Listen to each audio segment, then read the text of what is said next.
Kenya. Opportunities for the youth. I'm having a conversation with the chairman of the Kenya Youth Forum Initiative. But earlier, I was also telling you about the Central Bank of Kenya's latest opportunity and platform for you to invest on treasury bills and bonds. It's called Thou CSD. Thou, see thou, DHOW and CSD. So thou, DHOW, like a ship or a boat, to symbolize a journey towards progress. And then that CSD stands for Central Securities Depository. So this way you trade those government securities, and investors will get to create an account from today through the Thou CSD online portal, and you can check it out at centralbank.go.ke. A few things you should know is that if you've successfully opened your CSD account online, you will gain the ability to invest in treasury bonds and bills with access to both the primary and secondary markets through this platform. For all existing CDS account holders who've been doing it offline, actually, they can all transfer their current details into the new system. So all bidding going forward, competitive or non-competitive, will be conducted exclusively through the online platform. So if you've been trading treasury bills and bonds without this electronic platform, it's not going to happen anymore. There's no more manual bidding. So get your coins ready, open your account and transfer your previous information, or if you're starting a new account, that's going to be even more exciting for you. A bit later, I'll tell you about Safaricom's own venture capital platform, where startups can now apply for funding into millions of Kenyan shillings to kickstart their idea. But here, locally, let's bring it back a notch lower. On an individual level, on a community level, what can the youth do?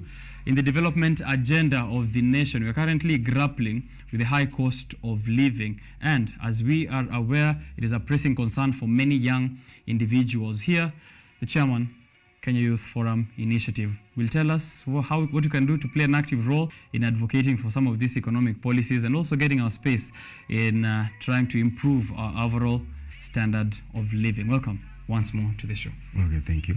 How are you doing? I'm fine today. How's it been since the last time? It's very good, maybe on your part. It's excellent. Yeah. We'd love to know more about the Kenya Youth Forum Initiative before we can get into the meat of the discussion this morning. What kind of activities are going on so far since we last spoke? So, knowing more about Kenya Youth Forum Initiative, I would like to tell people out there that they should not confuse Kenya Youth Forum Initiative with the Kenya Youth Organization, which has been conducting virtual or online elections. Kenya Youth Forum Initiative, this is an organization that was formed on 2019, and 2021 was restructured. It was formed with some members from different political parties, that is youth representatives in some political parties. When they met at a meeting, they formed the Kenya Youth Forum Initiative as a youth coalition of Kenya. That was UYCK. Then they structured the Youth Coalition of Kenya to Kenya Youth Forum Initiative. All right. So they should not confuse between KYFI and KYO. KYO and KYFI. Those are two different organizations. Yeah. Because we spoke earlier, let me just get into it already. You are very keen on collaborations. Even the last discussion we had here on the show, you spoke about enhancing collaboration maybe between youth groups and between who's in society and who's doing what, right? Yeah. Is there a potential collaboration between Kenya Youth Forum Initiative and KYO? Okay, according to what I've been seeing going around with KYO, actually in most of those online elections, the groups in the KYO have been seeing what has been going on, and some of the people in KYO have been confusing me with the KYO leaders, because I had written in my WhatsApp status KYF. So most of them were thinking that I'm the KYO leader. Okay. So they were inboxing me from Kakamega, Busia, and they were like, hey, these elections are rigid, they're not fair. They even were sending evidence to prove that the elections from the KYO were fake. So I was like, hey, what can I do with? You're accessing a server that is not yours. That is not mine. So I had to try and help. I helped some, but some directed them and told them the truth. I was not among the leaders of the KYO. They had a little confusion in that. Yeah, okay. But would you do you think a collaboration between such organizations, doesn't have to be specifically that, other maybe youth-led organizations and yours will be a good way in us getting ourselves, Going on. Okay. Yeah. All right, but you're already leader at your own, youth-led group, which is the Kenya Youth Forum Initiative, Yeah. and that is commendable so far. Let me ask you a question which is in the mind of every single Kenyan and especially a young person. I'm hoping there's going to be a positive answer from you, maybe at the end, even if there's a gloom outlook. Where are we headed as a nation in terms of economic and even social development? Where are we headed? Where are we heading as a nation? Yeah. Before we speak of where are we heading as a nation, we should speak of where have we come from. Okay. But we should not rely on the past because we should not prison ourselves with what has passed. But speaking of where are we heading as a nation, we should look at what have we done, what is going on, and what response has been done, so that we can understand with the current where we are, then where are we heading to. We can chart a path forward. First, we should look at maybe the elections, that is from the 1992 era. After every election, we have been having, like, if there is something called national ethos. National ethos, this is where a nation is divided in elections, such that people, that is the opposition, and maybe the leading coalition, they, how can I put it, like the struggle for the seat in a heavily competition. So in every 5 years, the country's economy comes to a stop. Right. Because in not even 5, it's just 4, because the 5th year Last for the year's, election. it's electionary campaigning. The campaigning period. So when the campaigning period arrives, the economy comes to a standstill. Right. Because there's a lot of tension was there during the campaign period. That's true. And during the campaign period, with the tensions and everything, maybe some employment will go down, will lower, and business will stand, and the income, maybe the tax or the income for people's personality will lower too. Okay. And it will bring a lot of cohesion between the markets, maybe the exterior and the interior. So they'll have a lot of cohesion. That's the kind of situation that it's actually even spilled over to after the election period, as you've noticed right now. There's need for the opposition trying to speak with the government in getting to address the high cost of living and those kinds of challenges. So you're saying we take a look at where we are, and that's where we are as at the moment. Yeah, that's where we are. Okay. Because looking at the 1992 era, the 2002, 2007, was it 2012 or 2013? 2017 and now 2022. Like it will be like a norm. Okay. A norm of those who lose, they'll have this saying like, if you won, then maybe you stole. Okay. So how can we prevent that norm of opposing the elections? Okay. So the norm of opposing the elections, this is a situation that should be sorted out using the IBC, whereby they should bring a norm that can cater in such a way that if the results are out, they are transparent, and the department should be on its own, totally and clear. A very independent institution. Yeah. As provided by the Constitution, by the way. Okay. And then we can then chart a path forward in which we don't have that kind of a friction every 4 years that we have to shut down our economy. And then what then can the role of the youth, because that's what we are speaking about in this, the role of the youth in the development agenda, while addressing, you've taken a look at how an economy looks like when it's not good, and there are principles of a good economy. Yeah. How do the youth fit in this conversation? Before going to the role, people first should understand if back to this situation of the country, where are we heading as the country, we should first understand if there is high cost of living, then what is that is making the high cost of living to be high? That's what you should look at first. So looking at what is making the high cost of living to be at the level that it is, it at the level that it is, it should be checked upon in a very clear manner, in such that if we are speaking of high cost of living, you should educate the people on how to understand when to define high cost of living and low cost of living. Okay. One thing we should know is that a country's standard of living depends on production. That's the very true thing, that our country's standard of living depends on its production, its productivity. And a government should ensure that the productivity of the country, it should combine with one of the principles of economics, that is efficiency and equity. Efficiency, I mean that the property of a society should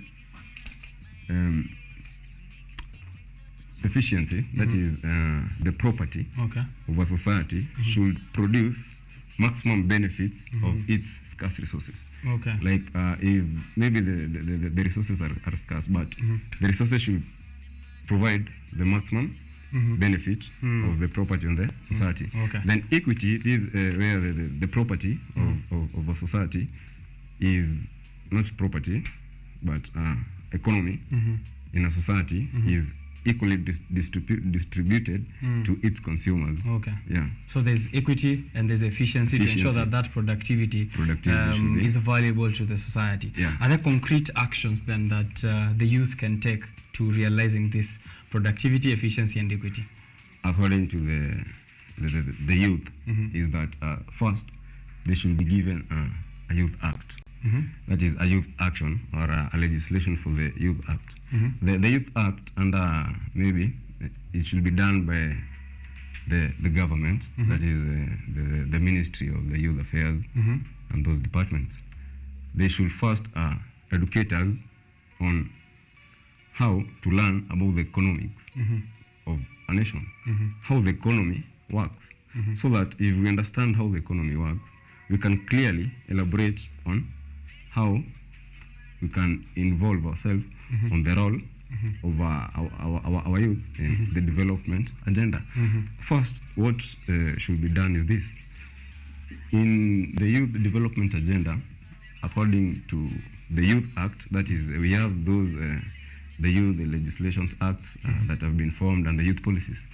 They should be done in such a way that in most of the country, maybe from the counties, each county, that the youths in those counties are educated on the economy and are given a platform that they can give out their policies, or they can discuss and engage about the policies concerning going to this youth development agenda, concerning them, according to how it should be done.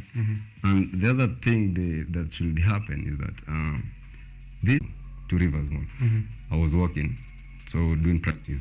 I met this young man, and he was on the streets. I asked him one question: what is happening to you that you can't achieve your dream? Then he told me, it is what happened to me is wastage of time. I asked him, what do you mean by wastage of time? So I was eager to learn, what does this man mean by saying wastage of time? Then he told me this: I had a dream, a dream to be someone, a dream to be this, a dream to do this, but my dream was diminished by just one exam. You understand? One exam determined his dream. One exam determined his path, because he did his exams and he failed. You know? When he failed the exams, he had to change the career path of his dream. That one exam changed his whole life path, all his vision to another vision. You know, diversifying a vision to someone who had a vision that was passionate from the art. That is, to the diversification of that, maybe that is like a subsidy of his dream. You know, if you subsidize a dream. Yeah, if you subsidize a dream from that was from the passion of the art, then that means the production of that subsidy of the dream will not be on high level, or there will be low production in that subsidized dream. Then that pathway that he left which he had passion from. Okay. Because one thing we know is that something done from the heart is done with great efficiency and high production. Okay. Is there support available in society, or are there ways you feel like then we can collaborate to ensure that there's no waste of dreams, that there are concrete actions, as I also asked earlier, that the youth now can take? For example, that young man you spoke to, how can he collaborate with government, civil societies, and private stakeholders to realize their dreams? You know, at this era we are, the generation we have, this is a generation that wants to know, a generation that wants to learn. So this society that we have, we don't have those places or those departments that we can have collaboration with. We want to feel like we are engaged. You know, if we want to define the future of our youth is by this moment collaborating the youth to feel like we want it. We want to feel like we're being engaged. So if we have that adult and youth collaboration, then I guess most of the problems or most of the dreams or most of the production will increase, and there will be high impact. And now maybe as we try and wrap up, where does the place of mentorship, because you've mentioned that collaboration between adults and the youth, is there a space for mentorship and guidance, and how should the youth pursue it, if it is a fruitful venture to even go into? You know, I'm sorry to say this, but some of the questions that you are coming with, they are not even supposed to be mine. Those are questions supposed to be given to the Ministry of the Youth Affairs, because he is the one who is in charge of us. He is supposed to show us the way. He's supposed to lead but we can't leave all responsibility to other people in society. As you said earlier, even the youth themselves are responsible for the amount of time they've wasted in trying to realize their dreams. You know, some wasted the time while knowing, while some wasted the time without knowing. Like, for example, that young man, he never knew he was wasting time, because he was trying his best to achieve what he wanted, but that one exam diverted his time. Then there are those who waste the time knowing through the drug and the substance abuse. Those are two different categories of people. All right. So there's no space for mentorship, guidance at all? What we need is not about mentorship. It is about collaboration and education. Okay. You know, sometimes we give mentorship which is not supposed to be given. Like, we give it the wrong way. Because mentorship have been there from the 1990s era. Like, from when our parents were youth, or they were in high school, they used to be told the same thing. Mentorship program was there. The same way. 2015, 2016, coming upwards. Still mentorship to high school students, university students, mtaani people. We still have the same thing. Mentorship, and empowering, nurturing talents. But the impact is not felt. We must have a win-win valuation. Like, if I'm giving out the mentorship, then if what impact has it caused to them, or what changes has it brought to the youth? To them? Because there is no way that I'll be giving out every day. Less of a result-oriented activity. Actually, that's what it is. Okay. Most of them politicians, you know, we should differentiate between a politician and a leader. You know, politicians, they're just there because that's the career of politics. Then a leader is not about career. It's about the change of the society. Okay. So if the leaders we have, or the politicians we have in our nation today, if they should view our country as a community, engage it as a community, it will be more better, because engaging a country as a community is like looking out not as a politician, but as a leader. As a leader, looking out for your own people there. Yeah. Okay. All right. Maybe now I see it is 9:04 in the morning. There's two more conversations. There's one more conversation coming up later, and it's also still on the high cost of living, the state of the nation, and how the youth can participate in the development agenda. What will you tell someone, including that young man that you've mentioned there from Friday? How can they stay motivated and resilient in this pursuit of a brighter future? Pardon? How can you advise a young person, including the young man that you met last week on Friday, to stay motivated and resilient in the face of all these challenges as we look forward to a brighter future? How can they ensure they are still on their path? You know,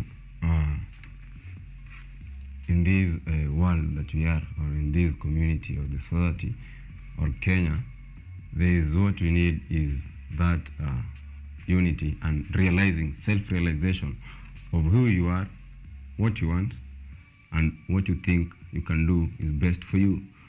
Like you should get away with the norm that was used before, that you should maybe do this, which you are told by a parent. Maybe, for example, those who have done the Form 4 leavers, who are joining universities, one thing you should know is that when choosing your career, choose what you like, choose what you feel, this is what I need, instead of choosing what you think will earn you more, but choose what you feel is the best and what you feel you can do it. And those who didn't have that chance, this is not the end of the road. What you need to do is give up the energy you need to do what you wanted to do. Chase the dream you want and bring the United Kenya together so that we as youth can bring out production to create the standards of living of our nation on a high level. Anyone who wants to reach out through to the Kenya Youth Forum Initiative, how can they do that? And if there are channels or if there are opportunities already that you want to highlight, this is the chance.